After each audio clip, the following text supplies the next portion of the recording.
Bienvenidos a la clase de matemática del primer ciclo. Mi nombre es Carla Mesa y les dejo mi número de teléfono en caso de que quieran realizar alguna consulta vía WhatsApp. La clase que veremos hoy día es la número 4. Vamos a ver dos puntos importantes. El primero va a ser la función lineal y la función afín. En primera instancia debemos conocer qué es una función matemática. ¿Ya? Una función matemática es una relación que existe entre dos variables. Estas variables pueden ser números de cualquier tipo. ¿Cómo funciona esta función, valga la redundancia? La función, voy a ingresar números a esta función y voy a obtener un resultado. Por ejemplo, yo puedo tener una función matemática que me duplique un número. Entonces yo voy a ingresar un número a esta función y el resultado que yo voy a tener es ese número pero duplicado. Entonces aquí voy a tener la relación entre dos números.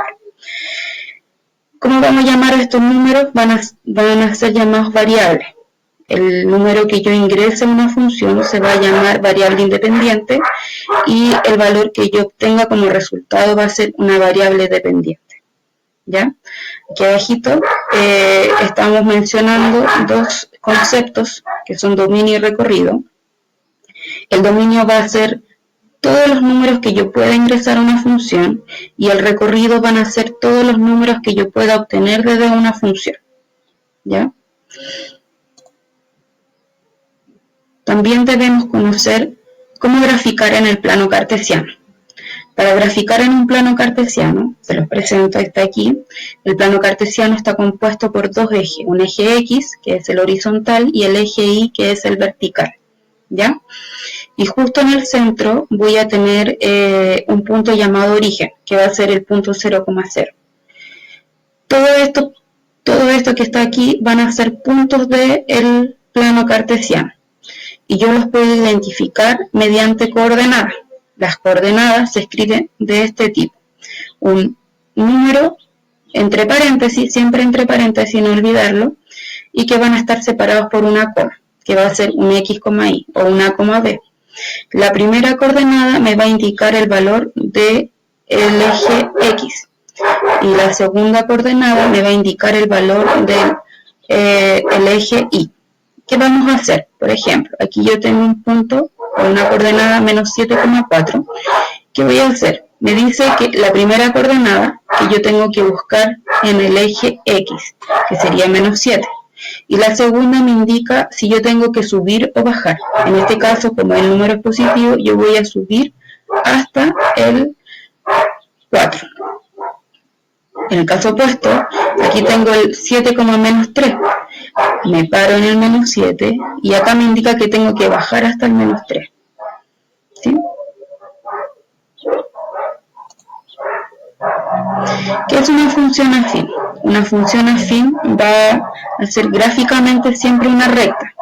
Una recta que está compuesta por infinitos números, ¿ya? Infinitos puntos, que son las coordenadas que vimos recién, ¿ya? Esta función nunca va a pasar por este punto de origen, ¿ya? Pueden ser rectas crecientes, siempre vamos a mirar en el plano desde la izquierda hacia la derecha, va a crecer y en este caso está decreciendo. También tenemos la función lineal, que está dada por esta definición, donde la función siempre va a pasar, o la recta de esta función va a pasar por el origen. Aquí tenemos una función creciente y una decreciente. Aquí dice cómo evaluar y tabular una función lineal o afín. La tabulación de función siempre se hace de la misma manera. ¿Qué vamos a hacer? Vamos a dibujar tres columnas, ¿ya? En la primera columna le vamos a indicar el valor a X, que van a ser los valores de entrada. En la segunda columna vamos a procesar este número de entrada según lo que me indique la función principal, ¿ya? En este caso sería 2x. Cuando me dice 2x significa que el 2 lo estoy multiplicando con el x, ¿ya?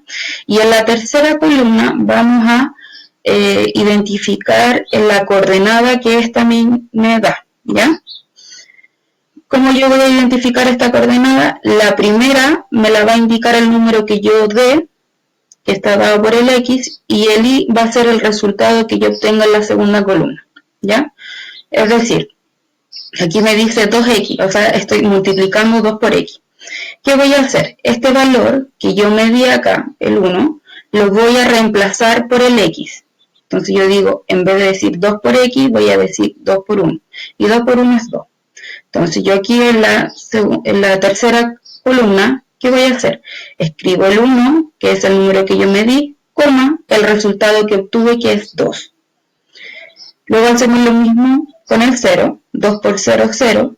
Entonces pongo el 0 desde el número que yo ingresé y el resultado que obtuve, que también es 0. Hago lo mismo con el menos 3, digo 2 por menos 3 me da menos 6 y la coordenada me va a quedar menos 3, menos 6. Obtengo 3 puntos de esta recta que puedo graficar en el plano. Aquí tengo una función afín, x más 3. Entonces, ¿qué significa? Que a los números que yo ingrese le voy a tener que sumar 3. Es decir, 2 más 3, 5. Pongo 2,5. 0 más 3, 3. 0,3. Menos 4 más 3 me da menos 1. Por lo tanto, el punto que me queda es menos 4, menos 1. Una vez que yo obtengo todos estos puntos, yo los puedo graficar en el plano cartesiano. Si bien en el cuadro anterior obtuvimos estos puntos y los vamos a graficar. 1,2. Me paro en el 1 y subo hasta el 2. Tengo mi primer punto. 0,0. Aquí está en el origen. Menos 3, menos 6. Y aquí está el 3 puntos. Si yo obtengo estos 3 puntos, puedo trazar esta recta y me va a indicar la gráfica de esta función.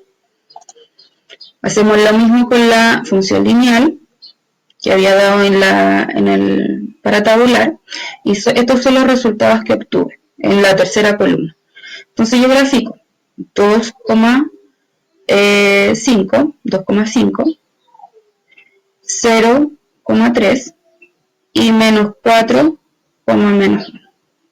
Y ahí obtengo los 3 puntos y los puedo graficar.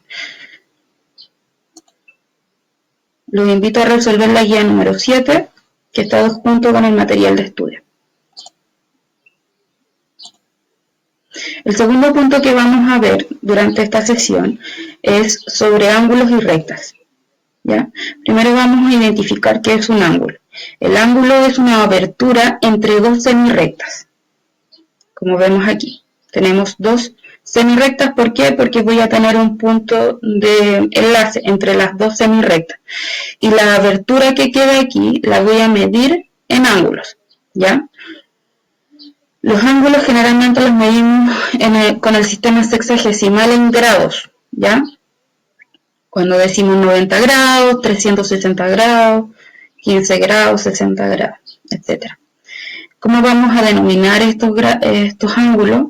Generalmente se escriben en los libros con letras griegas, alfa, beta, gamma, delta, etc. Aquí tenemos un beta. O también podemos escribir un ángulo y indicando los vértices, C, B, A, ¿ya? Son puntos. Pero siempre el punto del medio, la letra que esté en medio de las tres, siempre debe ser donde está el vértice de nuestro ángulo. ¿Cómo vamos a medir? Como recién lo mencioné, según el sistema sexagesimal, lo vamos a medir en grados. Esta es una herramienta que podemos utilizar, que es un transportador, que va desde 0 hasta 180 grados, ¿ya? La clasificación de los ángulos. Cuando yo tengo un ángulo que mide entre 0 y menos que 90, va a ser un ángulo agudo. Cuando yo tengo un ángulo de 90 grados, lo llamamos recto. Cuando es un ángulo que mide entre 90 y 180, se llama obtuso. Si yo tengo un ángulo entre 90 y 180, se llama convexo. Si tengo un ángulo extendido, como aquí, se llama llano o extendido también. Y si es un ángulo mayor de 180, se puede llamar cóncavo. Si no tengo un ángulo, o hay solamente una recta, el ángulo es 0 y lo podemos llamar nulo. Y cuando tenemos la vuelta completa, se llama un ángulo de 360 grados, ¿ya? O completo.